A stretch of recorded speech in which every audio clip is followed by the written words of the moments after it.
आज के वीडियो में मैं आपको सुनाऊंगी सत्यजीत रे द्वारा लिखी एडवेंचर्स ऑफ फेलुदा सीरीज़ में दूसरी कहानी द रॉयल बंगाल मिस्ट्री। ये उन शेरों के बारे में कहानी है, उस रॉयल बंगाल टाइगर के बारे में जो आदमखोर हो गया था। लेकिन साथ ही इसमें निहित है एक सस्पेंस और फेलुदा दा की डिटेक्टिव इंक्वायरी। सुनते हैं ये एक बेहतरीन कहानी मेरी यानी गरिमा की आवाज़ में। कहानी की शुरुआत होती है जब कलकत्ता में फेलुदा के घर पर राम मोहन गांगुली आते हैं। राम मोहन गांगुली फेलुदा के दोस्त हैं और वो एक राइटर भी हैं। उन्होंने अभी वाइल्ड लाइफ पर बहुत अच्छी बेहतरीन एक कहानी लिखी है। वो बताते हैं कि उनकी मुलाकात महितोष सिन्हा रॉय नाम के एक बहुत अमीर शिकारी से हुई, जिन्होंने अभी 4 साल पहले ही किताब लिखना शुरू की है और उनकी लिखी पहली ही किताब बेस्ट सेलर हो गई है। उनकी किताब भी जानवरों के ऊपर है, शेरों के ऊपर है, कैसे उन्होंने आदमखोर शेरों का शिकार किया, वो कितने बहादुर हैं।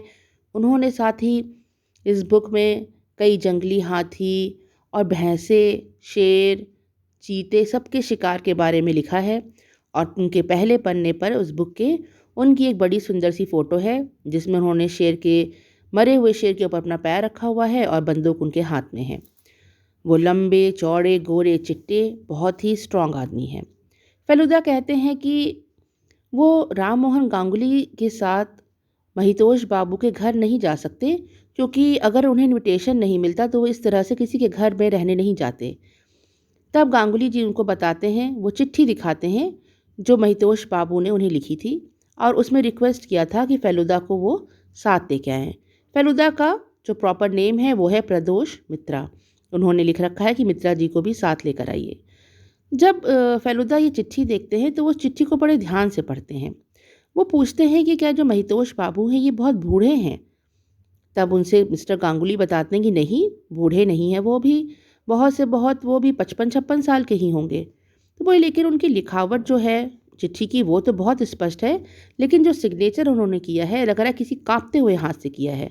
जबकि जब वो इतने बड़े शिकारी हैं तो शिकारियों का हाथ तो हमेशा बहुत ही सधा हुआ होता है, उसमें कोई कंपन नहीं होता, नहीं तो कभी भी गोली निशाने पे नहीं लगेगी।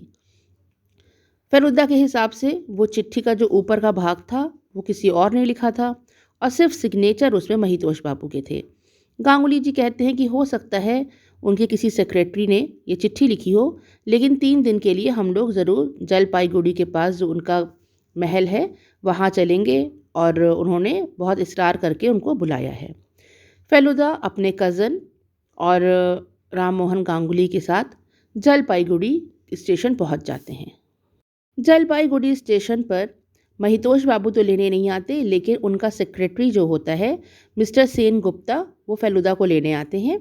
ये तीनों उनकी जीप में बैठ के वहीं जलपाईगुड़ी से कुछ दूरी पे स्थित लक्ष्मण बाड़ी जाते हैं, जहाँ पर ये महितोष बाबू की कोठी है। जब उनके लोग उनके सेक्रेटरी से मिलते हैं जो मिस्टर सेन गुप्ता है, वो देखने से ही बहुत पढ़े लिखे और सभ्य लग रहे थे। एक बार को फेलुदा को आश्चर्य होता है कि इतना पढ़ा लिखा, इतना इंटेलिजेंट आदमी आखिर इस गांव में एक पुरानी कोठी में क्या कर रहा है। महितोष बाबू ने उनको अपना सेक्रेटरी अपॉइंट कर रखा है, इसमें वो ज़्यादा तनख्वाह तो नहीं पाते होंगे, लेकिन जो सिगरेट मिस्टर सेन गुप्ता पीते थे वो काफ़ी महंगी थी।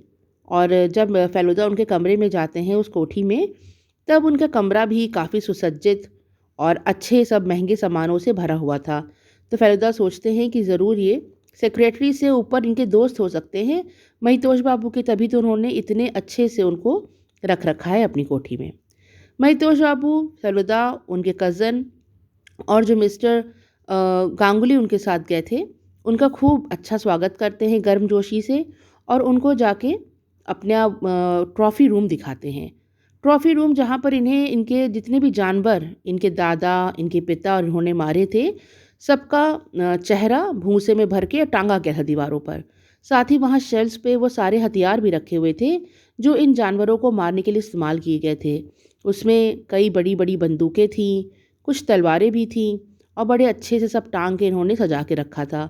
लेकिन फेलुदा को जब वो उस रूम में जाते हैं ट्रॉफ़ी रूम में, इतने सारे जानवरों को, मरे हुए जानवरों को देख के उनको अच्छा नहीं लगता। उनको लगता है कि कितनी क्रुएल्टी व्यवस्था है इस रूम के अंदर। हालांकि गवर्नमेंट ने अब इस तरह की शिकार करने को पाबंदी लगा रखी है, जंगली जानवरों का आप शिकार नहीं कर सकते। इसलिए शायद महितोष बाबू अब जो शिकार वो कर चुके हैं उस पर उन्होंने किताब लिखी है और उनकी किताब बेस्ट सेलर हो चुकी है। वहाँ रहते फलदा बाबू को मालूम पड़ता है कि जब वो जिस रास्ते से जीप से आ रहे थे जलपाईगुड़ी से, तो रास्ते में काफ़ी जंगल थे।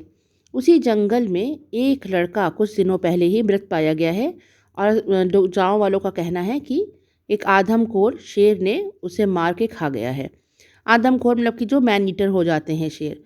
तब ये सोचते हैं फेलुदा कि अगर इतना डरावना शेर मैन ईटर जो है वो यहाँ जंगलों में घूम रहा है, लोगों को मार रहा है, तो महितोष बाबू उसका शिकार करके उसको ख़त्म क्यों नहीं करते, ये जो इतने महान शिकारी हैं।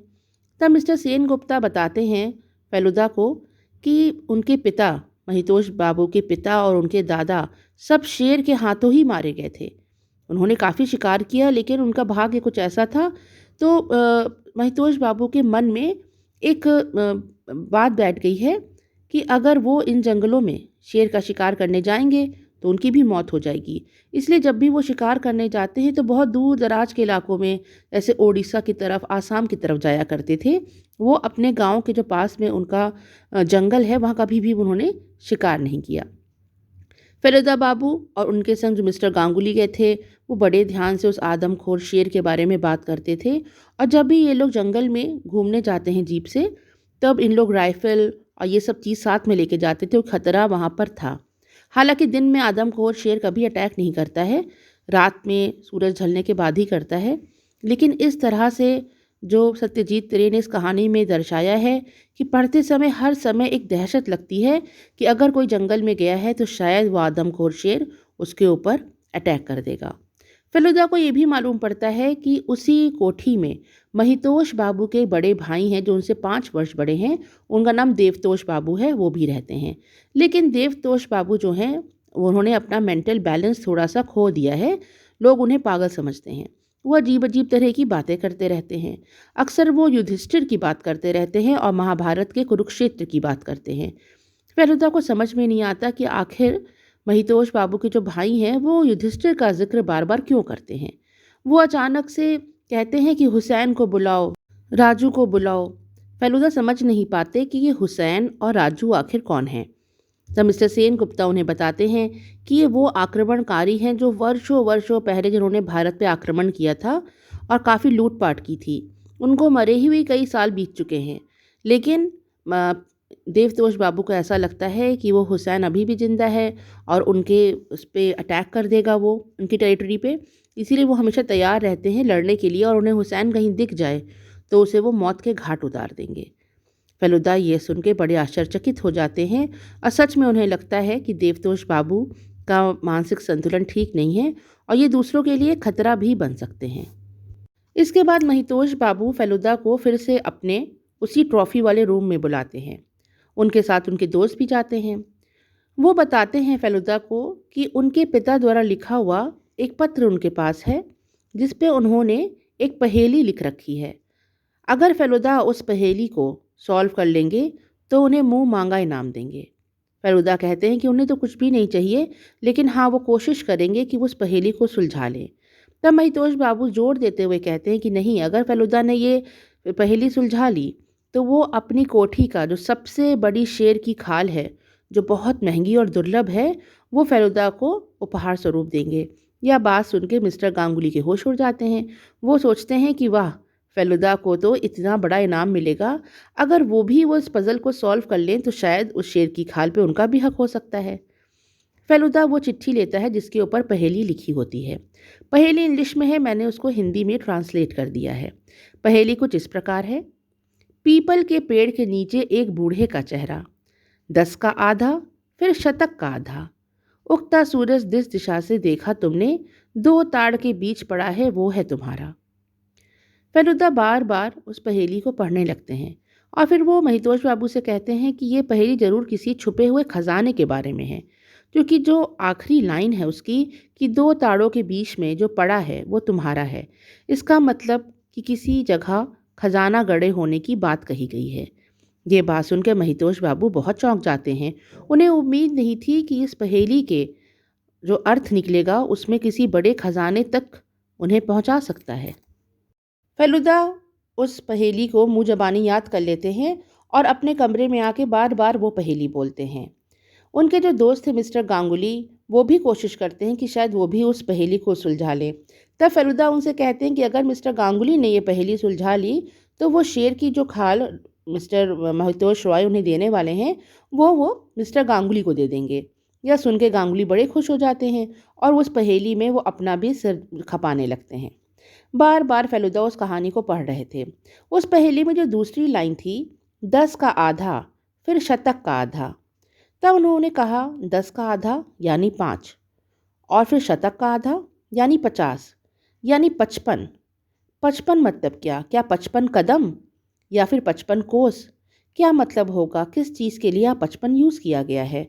और जो पहली इसकी सेंटेंस था कि पीपल के पेड़ के नीचे एक बूढ़े का चेहरा, तो उन्होंने कहा ज़रूर कोई ऐसा पीपल का पेड़ होगा इस गांव में जहाँ कोई बूढ़ा व्यक्ति बैठता हो, शायद कोई संत महात्मा हो।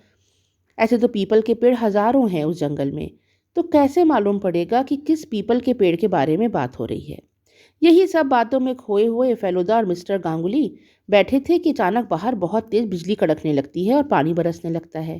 फेलुदा भाग के खिड़की से बाहर झांकते हैं। उस समय रात के तकरीबन 11 बज चुके थे। हर तरफ अंधकार था। तभी पास में जंगलों के झुरमुट में इनको फेलुदा बाबू को किसी का जलता हुआ टॉर्च दिखता है। वो सोच नहीं पाते कि इतनी रात में आखिर जंगल में कौन जा रहा है, जबकि आदमखोर शेर वहां खुला घूम रहा है। हर पल रात में खतरा छाया हुआ है। बिजली की कड़क के बीच वह टॉर्च चमकती रहती है। फिर अचानक से बहुत तेज किसी के चीखने की आवाज़ आती है और टॉर्च की रोशनी बंद हो जाती है। लेकिन पानी इतनी तेज बरसने लगता है जैसे लगता है तूफान आ गया। आसपास किसी पेड़ पर शायद बिजली भी गिरी है, क्योंकि बहुत तेज कड़कड़ाती हुई बिजली गिरने की आवाज़ आई है। फेलुदा बाबू खिड़कियां बंद करके सोने चले जाते हैं, लेकिन उन्हें नींद नहीं आती। उन्हें बार बार ऐसा लग रहा था कि कुछ अप्रत्याशित घट गया है। अगले दिन सुबह सुबह घोशियाल बाबू उनसे मिलने आते हैं। घोशियाल बाबू जो हैं ये महितोष बाबू के दोस्त हैं। इन्होंने साथ साथ बचपन में पढ़ाई की थी। ये कलकत्ते में रहते थे, लेकिन अब वो महितोष बाबू के लकड़ी का कारोबार देखते हैं और उनके साथ ही रहते हैं। वो आके बताते हैं कि जो मिस्टर सेन गुप्ता थे, महितोष बाबू के सेक्रेटरी, उनकी मृत्यु हो गई है। वो जंगल में मरे पाए गए हैं। एक लकड़हारे ने देखा है। फेलुदा की आंखें फटी रह जाती हैं। उनको वो रात की बात याद आती है जब उन्होंने किसी की चीख सुनी थी। उन्हें बार बार अफसोस होता है कि क्यों नहीं वो उस जगह पर तुरंत चले गए। शायद वो उस आदमी को, मिस्टर सेन गुप्ता को, बचा लेते। फेलुदा सबके साथ जीप में बैठ के उस जगह पे जाते हैं जहाँ पर सेन गुप्ता की हत्या हुई थी। सब लोग समझते हैं कि शेर ने उन्हें मारा है और खा गया है। उनके बदन का काफ़ी हिस्सा खाया भी हुआ था। तभी फेलुदा बड़े ध्यान से उनके शरीर को देखते हैं। उनकी शर्ट फटी हुई थी और उनकी छाती पर एक सुराग जैसा था। सुराग देख के फेलुदा चौंक जाते हैं और महितोष बाबू से कहते हैं कि हो ना हो किसी ने एक छुरी से या तलवार से उनकी हत्या की है और शायद उसके बाद शेर ने उन्हें खाया है, क्योंकि इस तरह का घाव शेर कभी नहीं दे सकता। महितोष बाबू भी बड़े ध्यान से उनके शरीर को देखते हैं और वो भी ये बात पुष्टि करते हैं कि हाँ, मिस्टर सेन गुप्ता की हत्या की गई है। उसके बाद शेर ने उन्हें खा लिया है। शेर ने उन्हें नहीं मारा था। केस जब मर्डर का आ जाता है तब पुलिस भी अपना हस्तक्षेप उसमें करती है और इन्वेस्टिगेशन करने लगती है। वह फेलुदा से भी कई सवाल करती है। लेकिन अब बात ये थी कि जो मर्डर वेपन था जिससे हत्या की गई, वो आखिर कहाँ है। फेलुदा कुछ सोचते रहते हैं। फिर अचानक से उस ट्रॉफी वाले रूम में जाते हैं। वो वहाँ जाते हैं और देखते हैं कि वहाँ पर एक तलवार रखी हुई थी। वो तलवार अब नहीं है। वो तलवार बहुत लंबी चौड़ी नहीं थी, लेकिन वो जैसे एक श्रापित तलवार थी। दरअसल जो महितोष बाबू हैं, इनके दादाजी जो थे, ऐसे तो वो बहुत तीव्र बुद्धि के आदमी थे, लेकिन अचानक से कुछ ऐसा हुआ कि उन्होंने अपना होश खो दिया। जैसे महितोष बाबू के भाई का हाल हुआ था, वैसे ही वो भी पुराने पुराने जो आक्रमणकारी थे उनको याद करते रहते थे। इसी तरह से एक दिन उन्होंने वो काम करने की कोशिश की जो लगभग असंभव था। वो काम जो कभी शेर शाह ने किया था। तलवार के एक वार से उसने शेर का गला धड़ से अलग कर दिया था। महितोष बाबू के जो दादाजी थे, उन्होंने अपनी एक छोटी सी तलवार ली और वो बोले कि वो जंगल में शेर को उसी तरह मारेंगे जैसे शेर शाह ने मारा था। वो जंगल में चले गए, लेकिन उस दिन शेर ने उनका शिकार कर लिया था और उनकी मौत हो गई थी। उनकी मौत के बाद उनकी वह तलवार सजा के उसी ट्रॉफी वाले रूम में रखी थी, लेकिन आज वो तलवार वहाँ मौजूद नहीं थी। यह देख के महितोष बाबू बहुत चौंक जाते हैं, क्योंकि इतने वर्षों में कोठी से एक सामान भी चोरी नहीं हुआ था। फेलुदा उस ट्रॉफी वाली शेल्फ को बड़े ध्यान से देखते रहते हैं। फेलुदा माधवलाल से भी कई प्रश्न करते हैं, क्योंकि माधवलाल को जंगल का और जंगली जानवरों के बारे में बहुत कुछ मालूम था। माधवलाल फेलुदा से कहते हैं कि जो आदमखोर शेर होता है, वो जिस जगह पर किसी आदमी को मारता है, उस जगह पे कभी भी वो उसे खाता नहीं है। वो उसे घसीट के कहीं दूर ले जाता है और तभी उसे खाता है। अब फेलुदा सोचते हैं कि फिर हो ना हो सेन बाबू की हत्या उस जगह पे नहीं हुई, शायद जंगल के किसी दूसरे कोने पे उनकी हत्या की गई थी और शेर उन्हें घसीट के इतनी दूर ले आया। वो माधवलाल से कहते हैं कि क्या वो उनके साथ जंगल चलेंगे, वो वहाँ पे कुछ इन्वेस्टिगेट करना चाहते हैं। माधवलाल अपनी बड़ी सी राइफल लेके फेलुदा के साथ जंगल में चल देते हैं। उस जगह जहाँ सेन गुप्ता की मौत हुई थी, वहाँ पर फेलुदा बड़े बारीकी से एक एक चीज़ का मुआयना करने लगते हैं। वहीं पर बगल में बैम्बू के बड़े बड़े पेड़ लगे थे। फेलुदा बाबू देखते हैं कि उस बैम्बू के पेड़ पर एक जगह गोली का निशान है और उस गोली के साथ कुछ पीला पीला फर भी लगा हुआ है, जैसे शेर की खाल होती है। वो कहते हैं कि आखिर उस रात यहाँ पे गोली भी चली थी और शायद वो गोली शेर को लग भी गई है, उसे छूते हुए निकल गई है। लेकिन फिर भी ये बात वहीं पर अटक जाती है कि आखिर मिस्टर सेन गुप्ता की हत्या हुई किस जगह थी। अंधेरे घने जंगल में फेलुदा और माधवलाल आगे बढ़ते जाते हैं। वो बहुत धीमे दबे कदमों से चल रहे थे, क्योंकि शायद वह आदमखोर शेर दिन में भी उनके हमला कर दे। धीरे धीरे दिन ढलता जा रहा था। फेलुदा आगे की तरफ बढ़ते जा रहे थे। आगे जाकर उन्हें एक जगह एक वॉलेट गिरा मिलता है, जो मिस्टर सेन गुप्ता का होता है। वो वह वॉलेट उठाते हैं। उसके अंदर कुछ रुपए होते हैं, कुछ प्रिस्क्रिप्शंस होते हैं और मिस्टर सेन गुप्ता की तस्वीर भी थी। वॉलेट बहुत ही भीगा, बहुत बुरी कंडीशन में था। फेलुदा उस वॉलेट को अपने पास रख लेते हैं। माधवलाल आगे बढ़ता जा रहा था। तभी माधवलाल कुछ देख के रुक जाता है। एक पत्थर के पीछे से कुछ चमकता हुआ उसे दिखाई देता है। फेलुदा जाते हैं तो देखते हैं वह वही तलवार होती है, महितोष बाबू के दादाजी की तलवार, जो ट्रॉफी रूम से चोरी हो गई थी। शायद मर्डर वेपन वही था। वो बड़ा संभाल के उस तलवार को उठा लेते हैं और वापस चले आते हैं। जब वो वापस आते हैं तो महितोष बाबू के जो भाई थे, वो वहीं बाहर खड़े उन्हें मिल जाते हैं, देवतोष बाबू। फेलुदा सोचते हैं कि उन्हें देवतोष बाबू से कुछ बात करनी चाहिए। हालांकि उनसे बात करना बहुत सेफ नहीं था। कहीं वो फेलुदा को हुसैन समझ जाते तो शायद उन्हें मौत के घाट उतार देते। तब भी फेलुदा हिम्मत करके देवतोष बाबू से बात करते हैं। देवतोष बाबू फिर से युधिष्ठिर का जिक्र करते हैं और कुरुक्षेत्र की बात करने लगते हैं। फिर वो फेलुदा को से पूछते हैं कि क्या यहाँ पर कोई ऐसा पेड़ है जिसके नीचे कोई बूढ़ा व्यक्ति बैठता हो या फिर कोई तपस्वी बैठता हो। तब देवतोष बाबू बड़े गहन विचार में डूब जाते हैं। उन्हें अपने जो परिवार थी उसकी हिस्ट्री के बारे में बहुत कुछ पता था। वो फेलुदा को बताते हैं कि पेड़ के नीचे तो नहीं, लेकिन हाँ, पेड़ के अंदर एक बूढ़ा आदमी ज़रूर बैठा हुआ है। यह सुन के फेलुदा बहुत चौंक जाते हैं। तब देवतोष बाबू उन्हें बताते हैं कि गांव से कुछ ही दूर पर जंगल के अंदर एक देवी का मंदिर है, जिसे मूड़ीकट्टी देवी कहा जाता है। जब कभी कई वर्ष पहले इस मंदिर पे आक्रमणकारियों ने हमला किया था और देवी की मूर्ति को क्षित विक्षित कर दिया था, तब से उस मंदिर में कोई पूजा नहीं होती। वो मंदिर बिल्कुल खंडहर पड़ा है। लेकिन जब देवतोष बाबू छोटे थे, तब वो अपने पिता, अपने दादाजी के साथ उस मंदिर के दर्शन करने जरूर जाते थे। उस मंदिर के पीछे पिछवाड़े में ही एक बड़ा सा पीपल का पेड़ है। उस पीपल के पेड़ के तने में एक बड़ा सा गड्ढा जैसा बना है, लेकिन जब आप उसे ध्यान से देखेंगे तो ऐसा लगता है कि एक बूढ़ा व्यक्ति अपना मुंह खोले बैठा हो। वह पेड़ इस गांव में सभी लोग जानते हैं। वह पेड़ बहुत ही फेमस है और ख़ास करके जब वह मंदिर बिल्कुल ठीक हुआ करती थी, तब हम सब उस पेड़ पे खूब चढ़ते थे। और उसी पेड़ पे तो चढ़ के महितोष, तब तक में पीछे से महितोष बाबू आ जाते हैं और देवतोष बाबू को बहुत तेज़ डांट के वहाँ से जाने को कहते हैं। जैसे देवतोष बाबू के मुंह से कुछ निकलने ही वाला था, लेकिन महितोष बाबू नहीं चाहते थे कि वो सच फेलुदा को मालूम पड़े। फेलुदा को कुछ अब याद आने लगता है। एक दिन पहले जब वो तलवार ढूंढते हुए जंगल में गए थे, तो उन्हें वो एक पीपल के पेड़ के नीचे ही वह तलवार गिरी दिखाई दी थी, और उससे कुछ दूरी पर शायद एक टूटी हुई मंदिर भी थी। फेलुदा को अपनी वह पहेली अब पूरी सुलझती हुई दिखाई देती है।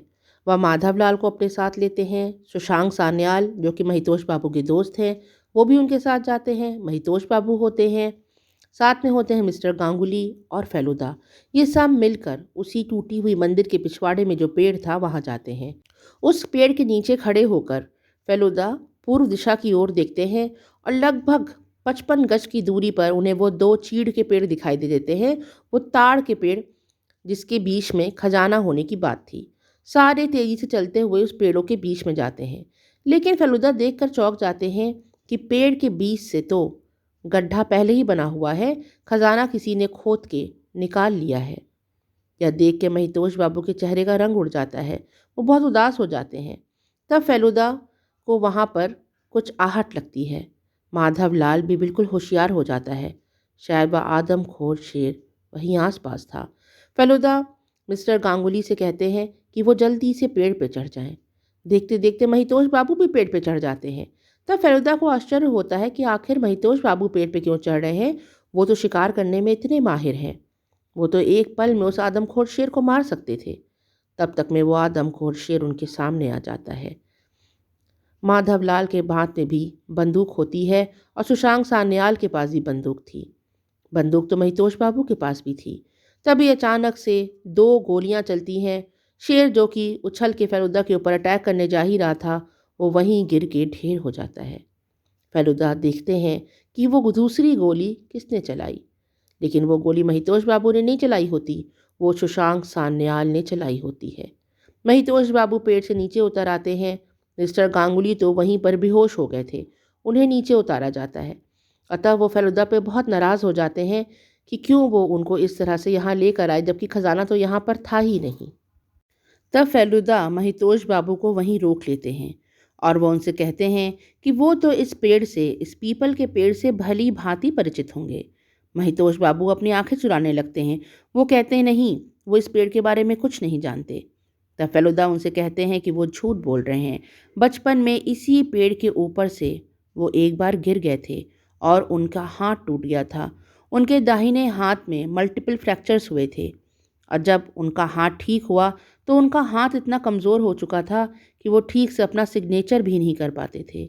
तब किस तरह महितोष बाबू ने इतने शेरों का, हाथियों का, जंगली भैंसों का शिकार किया, जो उन्होंने अपने बहादुर के किस्से अपनी किताब में लिखे हैं, वो दरअसल सारे के सारे किस्से झूठे हैं। इसीलिए महितोष बाबू कभी भी अपने राज्य में शिकार नहीं करते थे। वो शिकार का बहाना करके ओडिशा और आसाम की तरफ जाते थे, जहाँ कोई उन्हें जानता नहीं था। और असली शिकारी था सुशांक सान्याल। सुशांक सान्याल, जो महितोष बाबू का बचपन का दोस्त था, वो यहाँ किसी लकड़ी के कारोबार को नहीं देखता था। दरअसल शिकार वो करता था, और उसकी बहादुरी के किस्से महितोष बाबू खुद से लिखते थे। बल्कि महितोष बाबू तो वो काम भी ठीक से नहीं कर पाते थे। उन्हें लिखने का कोई आइडिया नहीं था। ये काम करते थे सेन गुप्ता। मिस्टर सेन गुप्ता बहुत ही इंटेलिजेंट आदमी थे, और वो इस तरह लच्छेदार कहानियाँ लिखते थे, उसको इतना इंटरेस्टिंग बना देते थे कि महितोष बाबू की किताब बेस्ट सेलर हो गई थी। लेकिन मिस्टर सेन गुप्ता को इसका कोई भी क्रेडिट नहीं मिला था। सारा श्रेय लिया था महितोष बाबू ने। सुशांक सान्याल और मिस्टर सेन गुप्ता, जिन्होंने असली मेहनत की थी, उनका नाम कहीं भी नहीं आता था। शायद मिस्टर सेन गुप्ता ने वो चिट्ठी पढ़ ली थी जिसमें उस खजाने का जिक्र था, और फेलुदा से पहले ही उस पहेली को सॉल्व कर लिया। उस रात, जब अंधियारी रात थी, जब बिजली चमक रही थी, तब वो जंगल में वो खजाना निकालने गए थे, और खजाना निकालने के लिए उन्होंने दादाजी की वो छोटी सी तलवार ले ली थी, जिससे वो मिट्टी की खुदाई कर सकें। जब उन्होंने वो खजाना ढूंढ के निकाल लिया, तब उन्हें पता नहीं था कि सुशांक सान्याल भी उनका पीछा करते हुए वहीं आ चुका है। सेन गुप्ता यह सोच के डर गया कि उसकी चोरी पकड़ी जाएगी। कहीं उसका पीछा करते हुए महितोष बाबू तो वहाँ नहीं आ गए। इसीलिए उसने खजाना यहीं कहीं छुपा दिया, और पीपल के पेड़ के नीचे चुपचाप जाके छुप के बैठ गया। लेकिन दुर्भाग्यवश उस पीपल के पेड़ पे उस रात बिजली गिर गई, और क्योंकि सेन गुप्ता के हाथ में वो लोहे की तलवार थी, इसलिए बिजली उस लोहे की तलवार से होते हुए उसके सीने में घुस गई और वो वहीं मर गया। उसका पीछा करते हुए सुशांक सान्याल भी वहां पर आ गया, लेकिन तभी वहां पर कोई तीसरा अनचाहा मेहमान भी आ गया था, वही आदमखोर शेर। उसने मिस्टर सेन गुप्ता के मृत शरीर को अपने दांतों में जबड़ों में कस के पकड़ा और जंगल में दूर लेकर भागने लगा। उसका पीछा शशांक सान्याल ने किया। शशांक सान्याल नहीं चाहता था कि मिस्टर सेन गुप्ता इस तरह से मर जाएं, इसलिए उसने शेर के ऊपर गोली भी चलाई। तब तक शेर ने मिस्टर सेन का थोड़ा बदन का हिस्सा खा ही लिया था। सेन गुप्ता तो मर चुके थे और वह गोली शेर को छूते हुए उस बैम्बू ट्री में घुस गई, जो बाद में फेलुदा को मिली थी। शेर घबरा के वहाँ से भाग गया और सुशांक सान्याल भी यहाँ आ गए।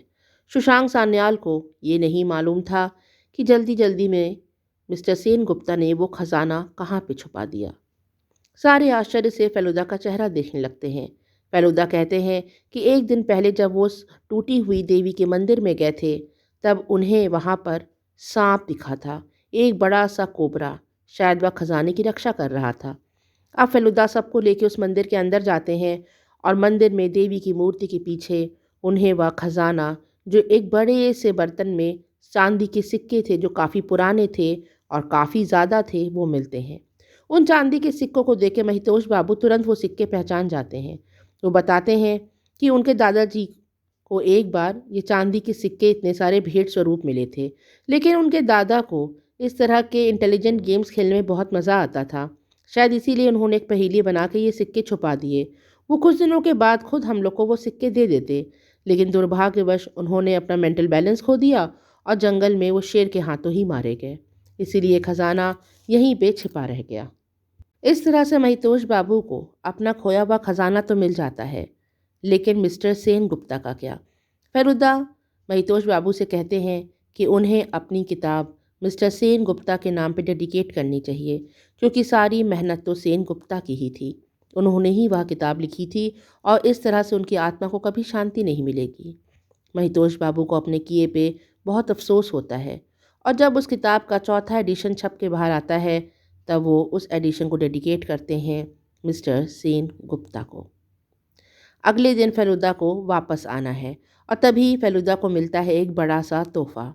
तोहफे में वही शेर की खाल होती है जो महितोष बाबू ने फेलुदा को देने का वादा किया था। यह देखकर मिस्टर गांगुली बड़े दुखी हो जाते हैं, क्योंकि वह किसी भी तरह उस पहेली को सुलझा नहीं पाए थे। फेलुदा हंसने लगते हैं और महितोष बाबू से कहते हैं कि अगर वो कुछ उन्हें देना ही चाहते हैं तो उन्हें वह दादाजी की तलवार दें, जिससे सेन गुप्ता की मौत हुई थी। जब महितोष बाबू वह तलवार इनको देते हैं फेलुदा को, तब फेलुदा अचानक से उस तलवार को अलमारी पर चिपकाते हैं और वो तलवार मैग्नेट की तरह अलमारी में चिपक जाती है। सब देख के आश्चर्यचकित हो जाते हैं। फेलुदा उन लोग को बताते हैं कि ये ऐसा इसीलिए हुआ क्योंकि जब बिजली इस तलवार पर गिरी तो ये चार्ज हो गई थी और ये एक मैग्नेट की तरह अब काम कर रही है। ये प्रूफ है इस चीज़ का कि सेन गुप्ता की मौत इसी तलवार के कारण हुई थी। फेलुदा भेंट स्वरूप वह तलवार अपने पास रख लेते हैं और शेर की वह खाल जो उन्हें मिली थी वह मिस्टर गांगुली को दे देते हैं। मिस्टर गांगुली वह तलवार पाके बहुत खुश हो जाते हैं। मिस्टर गांगुली फेलुदा से पूछते हैं कि आखिर बार बार महितोष बाबू के जो भाई हैं वो युधिष्ठिर का जिक्र क्यों करते थे और कुरुक्षेत्र की बातें क्यों करते थे। इस पे फेलुदा हंस देते हैं। वो कहते हैं युधिष्ठिर ने कभी भी ज़िंदगी में झूठ नहीं बोला था, लेकिन कुरुक्षेत्र के मैदान में उन्होंने छल से झूठ बोल के द्रोणाचार्य की हत्या की थी। इसलिए वो हमें यह इशारा करते हैं कि उनके भाई महितोष बाबू भी झूठ बोल रहे हैं। वो कहानी की किताबें, वो बहादुरी किस्से सब झूठ हैं, वो उनके हैं ही नहीं, ये तो उनकी दोस्तों की करामात है। इस पर गांगुली बाबू फेलुदा की बहुत तारीफ़ करते हैं। कहानी यहीं पे ख़त्म होती है। कहानी आप लोग को कैसी लगी कमेंट सेक्शन में ज़रूर बताएं। कहानी अच्छी लगी हो तो इसे एक लाइक ज़रूर दें और ऐसी इंटरेस्टिंग कहानियाँ सुनने के लिए जुड़े रहें मेरे चैनल सुनो कहानी से। Thanks for listening. Bye for now.